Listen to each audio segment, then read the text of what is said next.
Welcome back, everybody. In today's video, I am buying another Montero for a very hilarious price.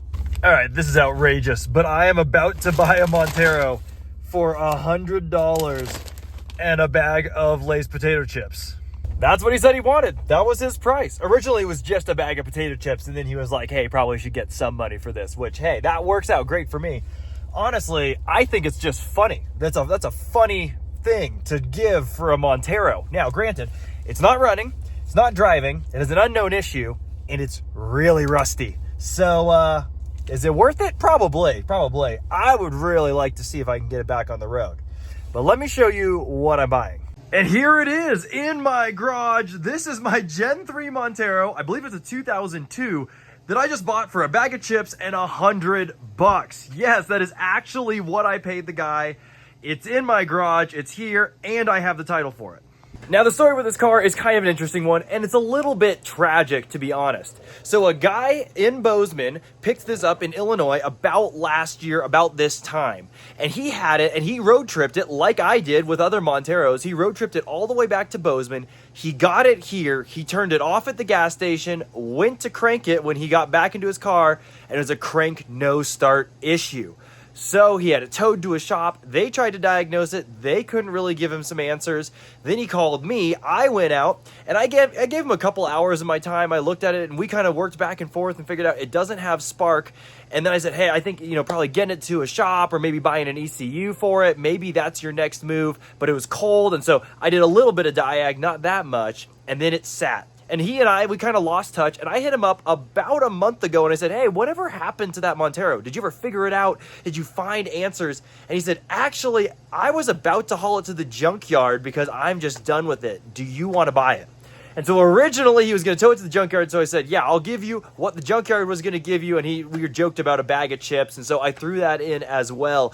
But now I've got the Montero. So it is a crank no start issue, which means you hit the key, the motor turns over, but it's not starting. Last time, again, a year ago when I looked at this, I was determining that it didn't have spark. Now, there's a handful of reasons why it might not have spark. Most of it could be with sensors, could be the ECU, but I'm going to get in here with a charged battery. I'm going to try to fire it up, and I'm going to look at my computer. I'm going to look at my OBD2 scanner and see if I can learn a little more about what's going on with this Montero. All right, I just threw a battery in this thing. We've got the OBD plugged in, but look at this, 119,000 miles. I mean, I knew it was low. The guy told me it's a low mileage car, under 120. I had no idea it was that low. That's pretty sweet. So, I mean, hopefully I can get this thing up and running. Yeah, I guess we'll see. Probably before I even get started here, I should probably just crank it and see if it does anything.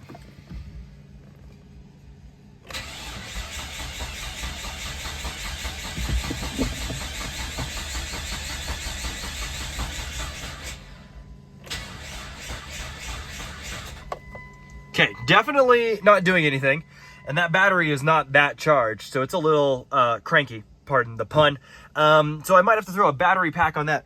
But one thing I'm going to do is I'm going to get on my Altel here, and I'm going to see if I can get any indication that I'm picking up RPM. One of my first suspicions with a crank no start issue is going to be a cam or crank sensor. If the car doesn't know where either of those two things are at, it won't spark. So it could be a myriad of different things. I still have to check all the fuses and all of that, but I want to check what information I can get just off the OBD2 port. So I'm going to throw a jump pack on that, crank it over, and take a look at my code reader. Okay, it's coming back to me right now. Like I said, it's been about a year since I've messed with this car, and I couldn't remember why I thought the ECU was probably the issue, and this is part of it. So I've got two scan tools here. I've got my Altel, and this one is pretty intuitive. This one gets a lot of stuff done, and then I've got a really basic one, and I was not able to figure out how to connect this with this system. And I've got other Gen 3s, and I've been able to hook this up no problem. But now I'm realizing this isn't communicating with this computer, and this, the dumber one, is still not communicating. So I'm getting all these weird options that just don't exist in other cars or in other Gen 3s. And I go through this whole rigmarole of whatever, and all it tells me is that it just can't connect. There's a link error. And so I am pretty suspicious of the ECU at this point because it seems like these two computers can't connect. And if the ECU isn't working, then maybe it's killing the power on the side of the actual ignition. So maybe there's some kind of disconnect with the safety thing right here. Or there's just an issue with the ECU trying to get communication to when to spark or whatever. But that's something I definitely need to look into more before I keep proceeding and figuring out what's going on with this car. So back under the hood, this is how I'm doing diagnosis to figure out I don't have spark, and I'm actually not getting fuel pressure either. And you need those two things to make a motor run. So what I'm doing is I'm actually disconnecting the spark plug right here. This is the coil. This is the spark plug wire that goes to a spark plug. And I'm just putting a tester in between here to see if I'm getting spark to happen when I crank the motor over. This involves using my camera to look at it as I crank it. It's kind of a tedious process doing it by yourself, but I am not getting spark. And I've tested it on this coil, this one, I've tested on different spark plugs. I've even pulled one of these lines out, grounded a spark plug to the block. I can confirm no spark is happening. And the other thing I wanted to test was fuel pressure. Now, you can get a gauge and you can put it on here, but I just wanted to see if I was getting any kind of fuel pressure. So this is your high pressure line coming from the pump that's coming from the tank. And this is going to be your return line for fuel. Now, this is not necessarily safe, but this is a great way to test this if you don't have the proper tools. You just disconnect this right here. I believe this is a 14 and this is a 19 or a 17. You disconnect this and then you turn the key and it should prime this system. It'll go all the way up to the injectors and it'll hold pressure. However, when I turn the key, nothing is coming out of here. So I went back, I checked the pump underneath the seats, I checked all that out, and that seems to be working. So I came in here and I checked the relays. So I came in here and I triggered this relay. And if you look up the pinout, you can actually figure out what is going to lead directly to the fuel pump. And I came in here and I jumped the power lead from here to here, and I was able to get fuel to come out of this line when I jumped it. So somewhere up in this mess of wiring in the computer or in the ignition, it's not triggering this relay to click over and activate the fuel pump to produce fuel. But I know that the fuel pump is good. I'm just not getting it when I turn on the key. So this is all super helpful information in diagnosing this. I know the fuel pump works. I don't know about the injectors, but I do know that for some reason, it's not triggering the fuel pump and it's not triggering spark when I crank it. So let's talk about the crank no start condition. Now this goes for most cars. However, what I'm going to be describing is obviously for the 2002 Montero, and it pertains mostly to fuel injected cars. If you have a carburetor, everything's a little bit different. So the crank no start, it's turning over, but it's not firing off. So if it's something else where it's no crank, no start, you're dealing with a whole different set of issues. But if you've got it cranking, but it's not firing, it's not running, it's got to be one of these four things. You've got air, fuel, spark, and compression. That's what makes a motor work. Now, I've already narrowed some of this down, but let me walk you through my thought process of understanding why this won't start. The first one, air. Most of the time, this isn't the issue. For some of them, the issue is that the air isn't getting metered correctly or it doesn't understand what's going on, it being the computer. And that could be something like a mass airflow sensor or your MAP sensor that goes in your intake. However, I'm pretty sure that's not it, because we know that we have no fuel pressure and we are not getting spark.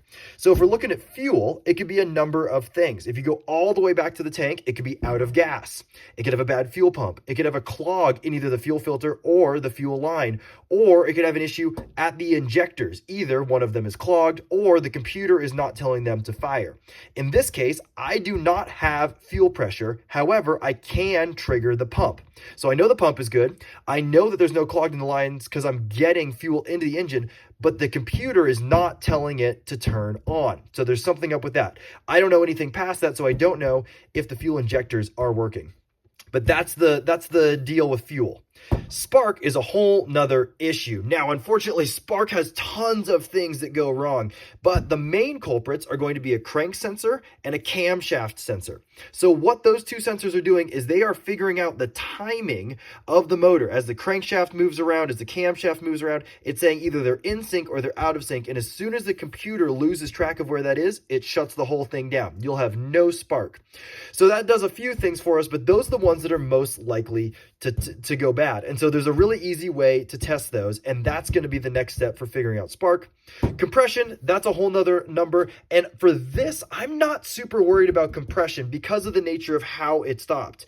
Very rarely is compression the issue just on and off. Usually the compression will kind of sort of start to go out, and you'll notice that as you go, it'll become harder to start, or it'll start to run with a little bit of a misfire. The only thing I'd be worried about in this crank no start condition with the compression is if the timing belt had snapped and it was holding a valve open, or it was keeping the valves closed so that it wasn't getting rid of exhaust or bringing in intake air and gas mixture. I don't think that's the case. You can usually hear this with the motor. And so whether it be timing, whether it be compression because of, like I said, pistons and valves, I'm not super worried about it. So this is the issue. Now, normally I would be all over this crankshaft position sensor and camshaft position sensor issue. However, because I'm also not getting fuel, that's an interesting one. I don't know if these are linked in a Montero. Some cars, they just disable spark. Other ones, they disable spark and fuel. We're going to find out. But the first thing I'm going to do is I'm going to actually test that crankshaft position sensor and see if it works. So here we are under the hood, and this is the crankshaft position sensor. You also have a camshaft position sensor that's going to be on the back there, and it's going to be one of these plugs to tell you the reading for that. But this one's the easiest one to access. So here's how you test for these. They're fairly universal, and there's going to be a 3-wire plug up here. So one of these, the black one, that's going to be your constant ground. And then this red one is going to be your constant power. So when the key is on and this is hooked up, this red wire should be getting power all the time, and this black wire should have ground all the time. This one right here, that's your actual sensor wire. That's your one that's going to pick up a different reading, and it's going to change, and that's what's going to tell the computer what's going on. So this guy right here, this blue one, as you move the crankshaft back and forth, as you rotate it, and you have to do this by hand, because if you do it by with the starter, it's going to be too fast. But as you move it by hand, you should see this change. I know on these Monteros, it should go from 0 volts when it's open to 5 volts when the blade passes the sensor. And so what it's doing is it's converting this into a different signal. That signal is going back to the computer. So unfortunately, I can't do this with just the 2 hands I have, but I'm gonna throw my voltmeter at this and see if I can get a reading on this. All right, this just got a lot more interesting. Basically what happened is as I was turning that crankshaft around, I was measuring the sensor, it actually isn't getting voltage at all. So it's not getting voltage at the red wire that should be 12 volts constant. So therefore, it's also not producing any kind of result as the blade passes through that crankshaft sensor spot. And so that's really interesting. Now you might say, okay, so does that rule out the sensor being bad? And the answer is yes, because if the sensor was bad, you'd at least get 12 volts in. What this means is somewhere between the computer and that sensor plug on the vehicle side is not getting power. There's only 2 reasons why that would happen. One, there's a break in the wire, which is totally possible. It's possible that just somehow that wire got severed and it's bad, and so there's no connection there. But the other thing is it could just be that the ECU, the actual vehicle computer, isn't sending 12 volts to that sensor. And so I did a little more digging. I checked out the camshaft sensor in the back, and it's not getting voltage either. So is it possible that both of those wires have been severed? I suppose so, but it's way more likely that the ECU just isn't sending power. You combine that with the fuel pump not running, and I am fairly certain enough to take a gamble that the issue is the ECU. Now, I say take a gamble because the ECU could be it, it could not be it, but either way, it's worth a shot. But it's $300. So it's $300 for all the components I would need to change it out. And if I'm wrong, I'm right back where I was, and I've just sunk a bunch of money in this car that isn't going anywhere. However, after looking at all of those things, all the details we've come up, all the diagnosis, it seems like the most likely option. I just don't see a whole lot of reason to believe that it was anything else. Like I said, the sensor seems to be good. It's just not getting power. So I think the next step is ordering up an ECU. So the long story short here is the ECU is not working. Now, this is more complicated than just swapping out the ECU, but I can tell because of all the tests, I'm just not getting the right signals where I need them. The most common denominator is the ECU. But like I said, you can't just swap the ECU unit because that is connected to the immobilizer on the car. So every single Gen 3 Montero has an immobilizer and has a chipped key. This is really common. This is not new stuff. But what ends up happening is if the ECU goes bad, you have to get an ECU, an immobilizer computer, and a new chipped key. So you can't just replace one of those, you have to replace all of them, which means the key that you have, even though it turns the lock barrel inside of the ignition, it's not synced up to the immobilizer computer, which isn't synced up to the ECU. So I have to go get those. It's $300 to get a whole set on eBay. So I'm gonna go ahead and order one of those up. Fingers crossed, that solves my issue. So here's what I got off of eBay. Here we have the ECU, that's the main computer that goes underneath the passenger footwell. Then you have the immobilizer ECU, and if you guys are curious, there's the part number for it. And then you have the actual barrel. Now, like I've mentioned, this barrel is not important for this system, but it is important for matching this physical key that has a chip in it with this and this. So if you swap everything out and you put in your normal key that you had before, the chip that's in this won't communicate with this. And so you've got to change out all three of these components. So if you're in a scrapyard and you're pulling these out, you've got to get this from the passenger, this from the driver, and then you've actually got to pull out this key barrel. Now, I mentioned before that the part number right here, this matters. So this part number is the 176. That is for the 5-speed transmission that's going to come in the limited. And then this over here, I got from another buddy, and I noticed that they didn't match. This one is for the 4-speed transmission. And so that's a good thing to know because I'm not 100% sure, even though the plugs are the same. I don't know how that would affect it. I imagine that this ECU is not going to run that 5-speed transmission very well. And so just keep in mind, this one's for the 5-speed, this one's for the 4-speed that would come in the XLS. So now that I've got these, it's time to swap this in, and fingers crossed, this works. So unfortunately, everything in here is really hard to see. I've got this pretty well taken apart, and I'm trying to get this key barrel out right here. And I figured out by looking at the old one that you need to put this in accessory mode, and then you come underneath here and you see that little pin. Once you put it in accessory mode, you can press that pin in. And I just can't show you guys with the two hands that I have, but just to turn that, press that, and then you can pull this whole lock core cylinder out. And so you need to do that so that the chip in the key you have matches the barrel. So the barrel isn't programmed, but that chip key is programmed to talk to this ring. Now this ring isn't important. It's just going to collect that signal, but it's going to send it to a different computer, which is located down here.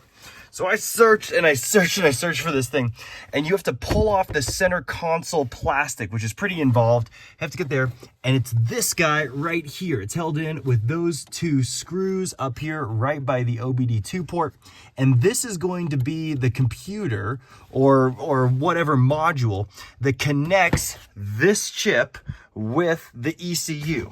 So the easiest way to get it out is to actually remove the whole center console. You got to pull this out, you've got to pull this guy out, and I pulled a few more things out, not because I needed to, because I was just looking for that module. It turns out it's right there. I didn't have to remove all of this stuff, but I did anyways. But I pulled this out so that I could get to that. So you pull this out, you might be able to do it without removing this. You could even just cut that if you don't care about the cosmetics of it. But that's how you replace that module, and that's how you replace that key barrel. Now, again, this is pretty hard to see because of just the nature of where this is, but the ECU is right there. So this is the passenger footwell. You come in here, you remove this plastic, you get up in here. I think there's 4 or 5 clips. Looks like there's 4 of them that go into the ECU, and it's held in with 2 10mm bolts all the way up here. So not super convenient to get to, although I have seen worse. And right there, that's the part number that we're looking for right there. And it's different between the 5-speed transmission and the 4-speed transmission. So that's the ECU that we need. So we need to get this replaced with the other one. And now the moment of truth. So this is the new key, and this is the old key. So this one will work for the doors, but now it won't work for this tumbler. So it won't turn this, again, because the actual physical key is different than that tumbler. But this is the new one off the one I got from eBay. It's connected to both the ECU in that corner and the immobilizer computer here. And fingers crossed, this thing will actually fire up. Yo! It's running! It's running! That worked! That totally worked! The thing is fired up, it's running. Oh my gosh! This is amazing! I'm so excited! It actually fired up! That's so cool! So I had to replace all of that stuff. But the way it's synced up, it all works. It doesn't know that it's a different car. It doesn't know it's changed. The immobilizer, the chip and the key, and the ECU, they're all talking to each other. And this thing fired up, and it sounds pretty good. So I guess it's time to take it for a test drive. First drive in the Montero. It's actually running. It's actually moving. The transmission is shifting good. The motor runs really smooth. I mean, of course it does for how low miles it has. Now I've got some lights. I've got check engine light, and I've got the anti-lock brake, and the brake light are going off. And then I'm missing, obviously, some bulbs up here. But I mean, this thing's making power. It's driving, it's cruising. It's definitely got some bumps in the back. I think the rear shocks are blown. But hey, for $100, a bag of chips, and then another $300 for an ECU and immobilizer, this thing's back on the road. That's pretty cool. Now, unfortunately, all is not well with this Montero. I mentioned at some point during this video that it's hiding kind of a gnarly surprise. And that surprise is that this car is from Illinois, which means it is rusty. I mean rusty.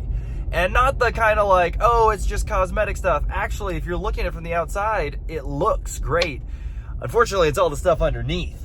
There's a huge hole in the floor pan. I'm talking enormous. And when I was in there changing out the ECU, I got to see some of the damage, and I started hitting it with a hammer to see how much was left. And there's not much left. Now, thankfully, it is just the floor. It's not the structure. However, it kind of doesn't matter. That is not good. That is an enormous amount of rust. And it's not just there, it's everywhere. The pinch welds are completely rusted out. The front spot where it holds the skid plate, completely rusted out. It's actually incredible that the rest of the body doesn't show the rust. But unfortunately, this car is pretty much beyond saving. So you might be asking yourself, why did you bother putting an ECU in it? Why did you make it run? And there's really two reasons. The first reason is I just wanted to. This is a problem I've been trying to solve with the previous owner for over a year now, and I just want to see, can I actually get it to run? Can we solve this problem? And hopefully, you guys find this video helpful. Hopefully you don't have to have an ECU that's replaced, but for diagnosing a crank no start, maybe this is helpful. And the other thing is, I have customers who would love to get their hands on a motor that only has 120,000 miles on it. And by actually firing this thing up, by driving it around, I can confirm the transmission is good and the motor is good. And therefore, I can pass this along to my customers who want me to put a motor or a transmission in their car, and they can know, hey, this thing is good, it does run, and it's low miles.